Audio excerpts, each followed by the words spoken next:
Bluff of 13 years cheated on me while in rehab.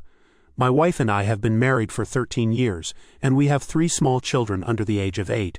A couple of years ago she abused her prescribed Adderall, and the withdrawals caused her to lose her job in the same month. She told me what happened. She initially blamed her withdrawal symptoms on her severe anemia, and we worked through it to find her a new job and regulate her medicine.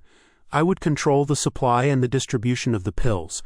This seemed to work for about a year and a half until I noticed random charges at a so-called nutrition store locally for $80 at a time.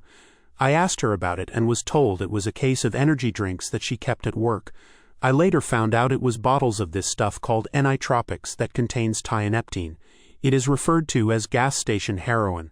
I immediately confronted her, and she broke down saying she would stop and she knew it was bad.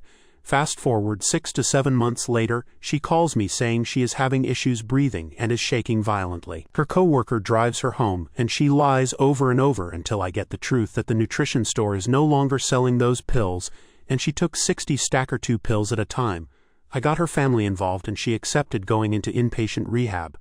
I then found out that she had been getting and maxing out credit cards in her name behind my back all this time to buy those pills to the sum of $20,000 in about a year.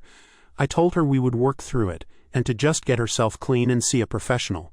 For the first week in, she would text daily and call the kids on the weekend via Zoom to talk.